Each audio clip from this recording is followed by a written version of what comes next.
Welcome back, everyone, to Furthering Christendom. I am your co-host, Mike DeVito, here as always with Dr. Tyler McNabb. And we apologize for the hiatus. I think this year has been difficult for a number of us. And so both Tyler and I had things come up in life and we had to take a break for a little bit. But we are back now and back in full force. And I am really excited about our guest today, Dr. Jim Slagle. Dr. Slagle is a professor of philosophy at the University of Portland. And today we're going to be talking about his new book, The Evolutionary Argument Against Naturalism, Context, Exposition, and Repercussions, from Bloomsbury Academic. One of my favorite arguments. You see Tyler right there. Tyler, say something. You got that. Say something. There you go. He has to hold it up because I haven't received my copy yet. That's right. Yeah. So, Dr. Slagle, thank you so much for coming on the show. How are you doing today? Fine. I can't complain. Well, I could complain, but I'm not right now. So. Well, before we even get into it, we were talking about this before we started the show, and I'm really interested because I hadn't heard this about you before. You were actually a Marine before you became a philosopher. Yeah. And so tell us about that story. That's a really, being a football player who's now trying to aspire to be a philosopher, I can see some parallels. I'm curious, what tell us about that story. Well, I was just unhappy with my life. And so I decided to do the most difficult thing I could imagine, which was either the Marines or the French Legion. So I just went with the Marines. And while I was in the Marines, I'd been an agnostic my entire life. I mean, like I had no idea whether God existed or not. I mean, I guess if you held a gun to my head and said, does God exist or not? I would have aimed with the yes. I would have said yes, but not because just because, someone was out to get me. So it made sense that maybe there was a God. But I was agnostic. And I went through a very stressful year because I was an Arabic linguist in the Marines, and a stressful year learning Arabic. And I suck at languages. They didn't care. They sent me to language school.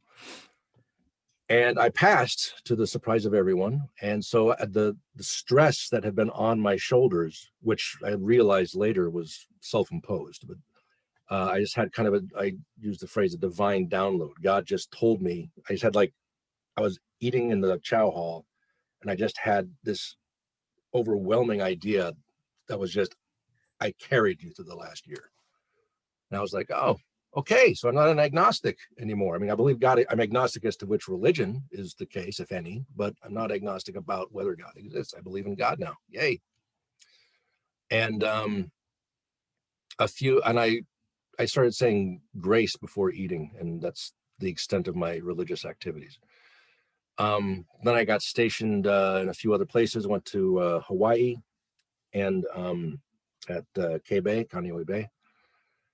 And a friend of mine had been asking me to church several times. And finally I relented just because this is not good, but I went because it's Hawaii and women don't wear as much clothing in Hawaii. And there's going to be a lot of women there. That was the only reason I went. And they were doing communion. And I had another divine download. Do this. I want you to do this. And my response was, nope, I'm leaving. And I left. And I walked home. And I spent the next 4 years of my life trying to refute Christianity. And the first place I went was historical Jesus stuff, because I grew up reading Christ myth claims. I still have the book. My wife is ashamed that I still have the books on my shelf, but I have all these books on like Joseph Campbell's Masks of God, that there's all these parallels to Jesus in world mythology. And so I started following his references and discovered that they don't hold up. So that kind of blew up in my face. And then I went to science because I was thinking there's scientific stuff, right? Christians think the earth is flat or something, don't they? So I went that way. That blew up in my face. And so philosophy was like my last bet. And during this process, I argued myself into Christianity. And in a sense, that's what my philosophical pilgrimage is, my attempt to refute Christianity and failing miserably. That's what I'm doing. Wow, that's such a cool testimony. And now to see on the top, to make it from the top of one world in the military to the top of another world in philosophy, that's really impressive. And now you're sure that I wasn't at the top. I wasn't anywhere near the top. My official rank was peon. So okay. They call it that because every day they pee on you. Well, anybody who can make it through that boot camp and the stuff that you guys go through, you're on top of my book. So, well, now we'll get into the academic questions. We'll start with Tyler, but thank you for sharing that, Dr. Slagle. That was Sorry, that probably took too long. I apologize. no, not at all. No. Yeah, so this book right here, really good. I really enjoyed reading it. And you just got it on Friday, right? yeah, I literally I think I read lots of chapters during that night, you know, and a little bit the next day. I probably should clarify, my internet was out also, so So no internet or TV, so it was definitely. Well, I can't watch cat videos. I might as well read philosophy. I'm with you. Yeah, no, I really enjoyed it. This is, I think, besides the Naturalism Defeated volume, the edited volume, I think this is the only book that's directly aimed at this argument. So we're big fans of the argument, but I figure you could. Yes, yeah, I know. Mike is showing a tattoo right now. Yeah, I have my cheat. I can always check. If I need to cheat on a test that has the evolutionary argument on it, I got the first premise right there. I've tried really hard to convince my wife to let me have it here, but alas, no success. All right, so in your book, you make a big deal about indicators and depictors. Mhm. What are they, and why does drawing a demarcation between them sort of create a problem for the naturalist? Well, there are two types of representations. So indicative representations versus depictive representations, or indicators and depictors. And the difference is that the indicators indicate something while the depictors depict something. So an indicator would be like smoke indicates fire, right? You see smoke and it's indicative that there's something on fire. Or animal tracks indicate that an animal went by recently, something like that. Depictor, however, has content, depictive like propositional content.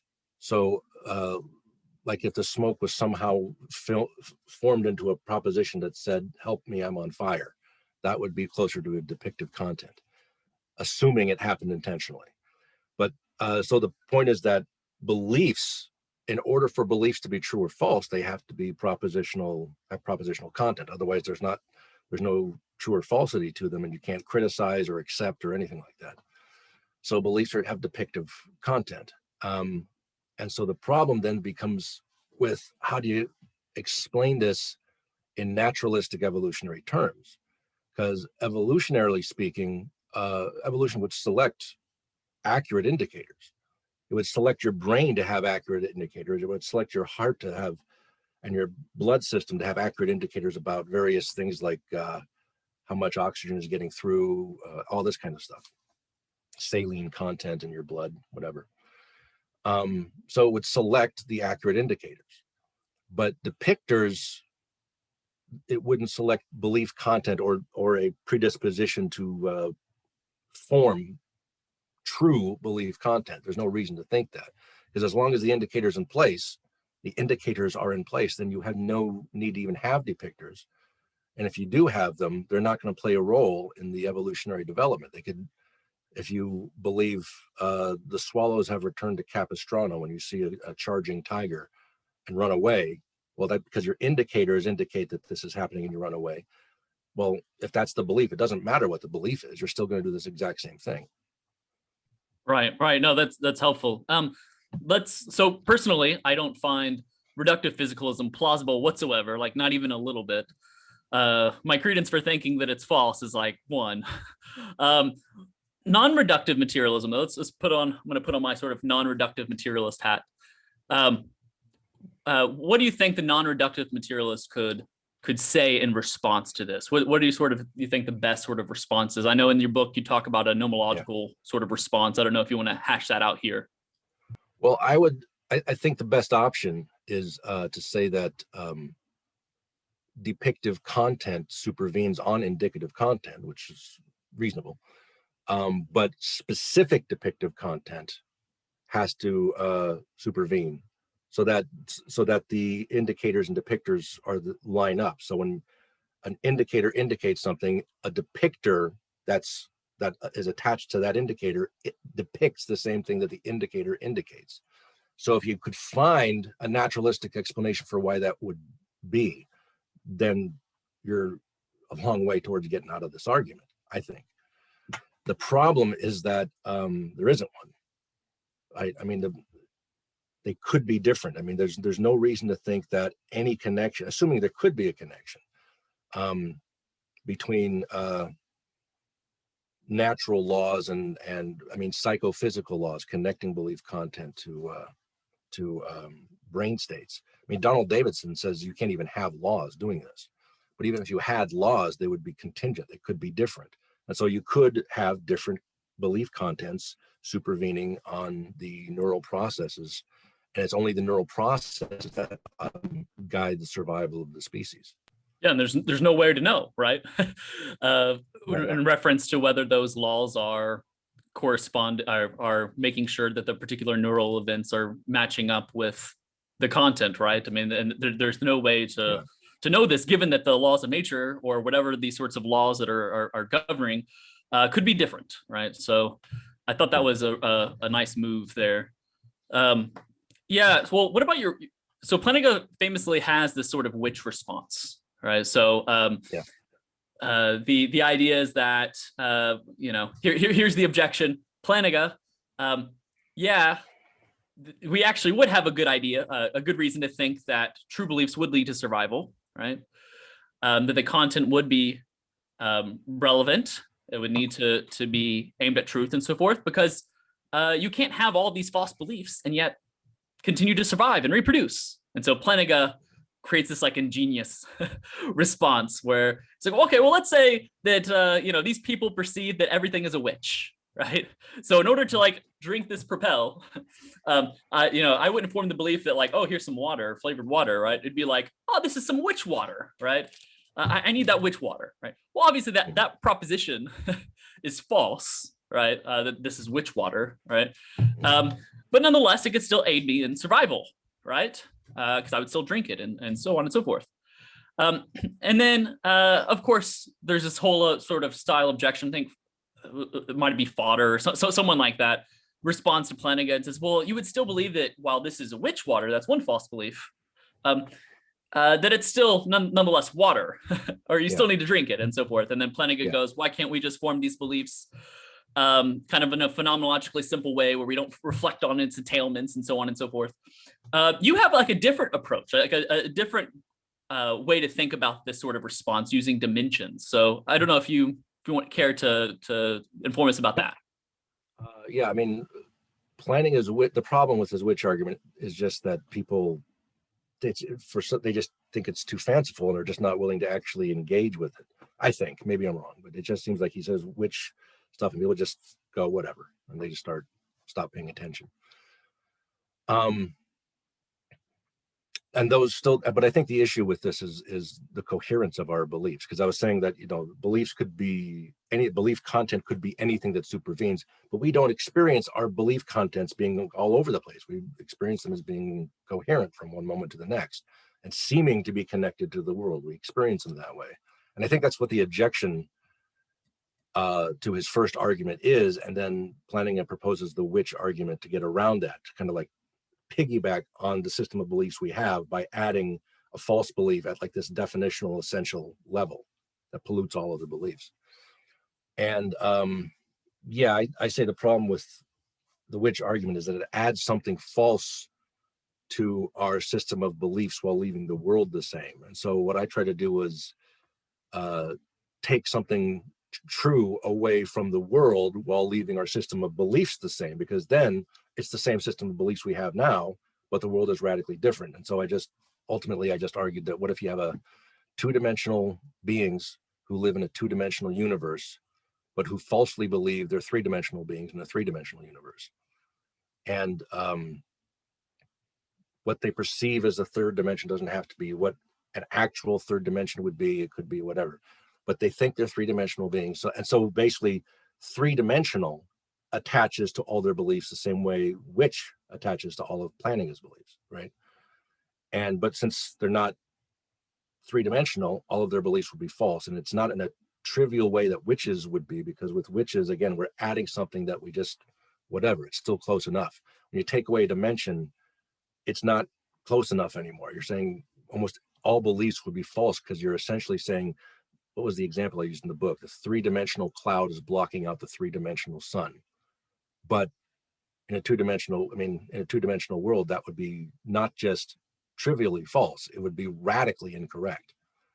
And so with that, you have radically incorrect beliefs but the beliefs would be identical to our system of beliefs that we have. So it would apply to us, potentially. We could be those two-dimensional beings.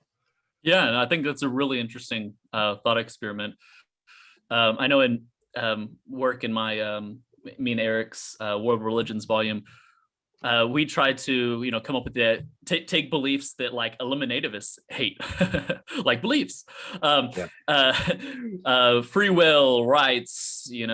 We could see them aiding in survival and reproduction.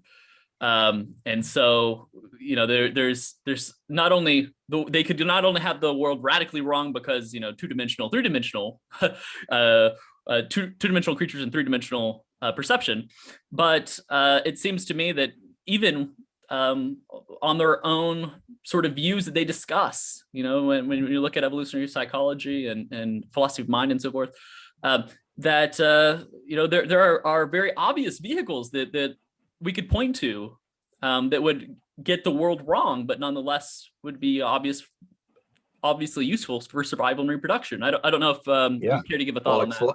Like psychology of religion, right? I mean, a lot of people will say that religion is evolutionarily useful, ignoring whether it's correct or not. So believing in God could play a role in social cohesion. So our hominid ancestors would have stuck together and had greater chance of survival. So yeah, you can have stuff like, the problem is with those that you wouldn't be believing it because it's true. You'd be believing it for some other reason. And if it weren't true, then you'd still believe. And if it was true and you didn't have that alternate reason for believing it, you wouldn't believe it. So it disconnects the truth of the belief from the occurrence of the belief. Yeah, exactly. Mike, I'll go ahead and pass the ball to you. Yeah, I'm pretty sure that your previous answer is going to answer this, but I did want to ask you specifically about a book that I recently read by Donald Hoffman called The Case Against Reality, Why Evolution Hid the Truth from Our Eyes. Oh yeah, I've heard about that. Yeah, I haven't read it or anything. Oh, it's really interesting. And he draws the analogy that what evolution has provided us is basically like the interface of a computer with different icons. And so I just want to read you the two short quotes and just get your thoughts. I assume it's going to be along the lines of what you just said, but so here's what Hoffman says. Again, this is the computer analogy. He says, the purpose of a desktop interface is not to show you the truth of the computer, where truth is this metaphor, refers to circuits, voltages, and layers of software. Rather, the purpose of an interface is to hide the truth and to show simple graphics that help you perform useful tasks, such as crafting emails and editing photos. If you had to toggle voltages to craft an email, your friends would never hear from you. And so then he goes, and this is his main point. He says, your senses have evolved to give you what you need. You may want truth, but you don't need truth. Perceiving truth would drive our species' instinct. You need simple icons that show you how to act to stay alive. Perception is not a window on objective reality. It is an interface that hides objective reality behind a veil of helpful icons. And so I took that to basically just be agreeing with Plantinga's argument and saying, yeah, no, this is, that's right. And so what? Except Plantinga obviously is saying that none of that's true. That's just the consequences right, exactly. of naturalism, right? Right, exactly. Yeah. Sorry, that's right. Yeah, I've heard about that. I mean, it's obviously the first response would be, why doesn't this author apply that to his own reasoning? That's great. If our perceptions of the world are not reliable, then why are his perceptions and then conceptions, why are they reliable? Why are they, and if it's not true, then what he's saying isn't true, in which case you get back to the whole eliminativist thing, that it's right. That there's no truth, nothing is true, including this very statement. So it's it's an interesting point, and it seems like I get the impression he's touching on something like the manifest image versus the scientific image. right? Right. Evolution provided us with a manifest image of the way things are. We Right. look at science and it shows that things are radically different. And that's a big issue I don't want to get into. I mean, I've told people before is that the scientific image is actually an extension of the manifest image, because we're using the same senses to explore the scientific image. And if the manifest, I mean, we're basically saying this is the manifest image when we look through a microscope. This is the manifest image when we look on the inside of something instead of just the outside. So I don't think you can have the scientific image without the manifest image, but then that leaves unexplained the differences between them. And you know, you got to have some sympathy for that, right? You got to have sympathy for that. Or at least I do. But I don't think that's going to constitute, I don't think you can make an argument like he's making that doesn't self-destruct. Right. Right. I mean, it's just, as long as you're saying, yeah, all these things are wrong, these things you think are true or wrong, it's like, okay, well, again, apply it to yourself. Right. Is this true of you don't think your perceptions are accurate? So why do you think other people even exist? Why bother writing a book? Right. What's your motive for this? Oh, that's great. Great points. Before we let you go, two quick questions. One, what do you find to be the most challenging objection to Plantinga's argument, and sort of what's your response to that objection? I think the best way to go would be to try to find a logical, a necessary connection between between indicators and depictors, between belief content and the subvening neural processes. So if you could do that, then it wouldn't absolutely resolve it, but it would really, in naturalistic terms, you got to find this, and it would weaken the argument significantly, at least. But that's problematic. I mean, that would be one of those analytic a posteriori claims, something that's true by definition, but is only discoverable by examination of the world. Analytic a posteriori, yeah. And so you have the ideas like Kripke's talked about, like water is H2O. You don't discover that water is H2O, even though he says it's true by definition, so it's necessary, but it's not something you discover until you examine the world. Now, whether you can even have something like that is controversial, because it sounds just insane to say something's true by definition, but you can't discover it until you examine the world.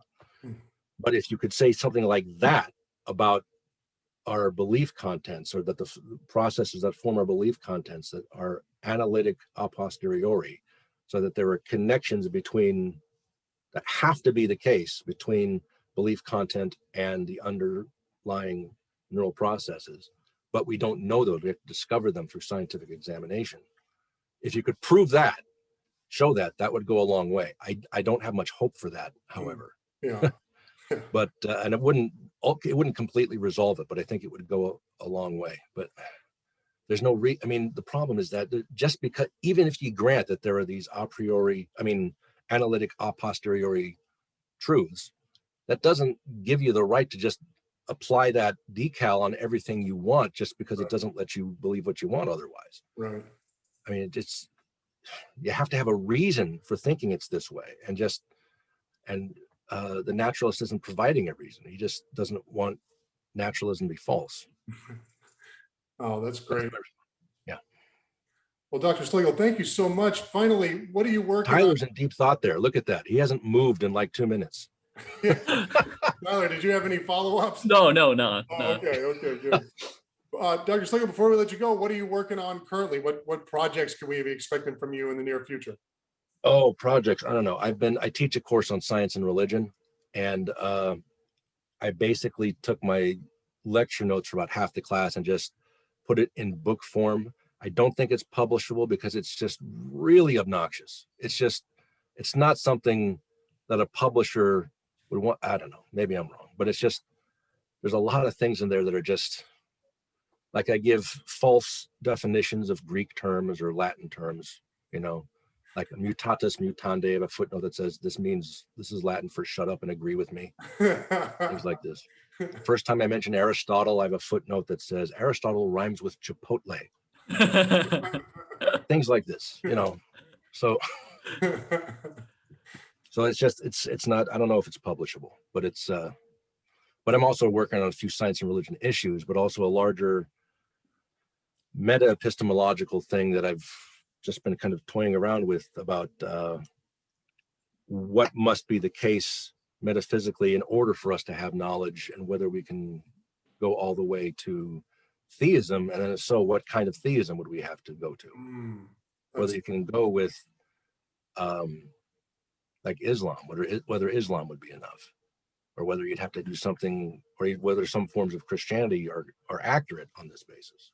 But that's, I haven't actually thought through the whole thing, so I could be completely full of it. In fact, that seems more likely. Well, So I hate to be that guy, but I was just gonna say, you might be interested in my Elements volume. Oh yeah, I saw that book. Yeah. The last chapter I kind of not thoroughly by any means, but kind of briefly sketch out Well, a that true sort of philosopher project. would just send me the freaking book. Yes. that's what we'll do, Dr. Slagle. If we're coming on, that'll be our gift to you. We'll get you that. We'll get you Sure, I'll waive my fee. Sure, for a book, I'll waive my fee. Thank you so much for coming on the show, for your time today. This has been fantastic. And thank you for the new book. It really is incredible. We really appreciate everything you're doing. So thank you, Dr. Thanks Slagle. very much. Yeah, thanks for having me.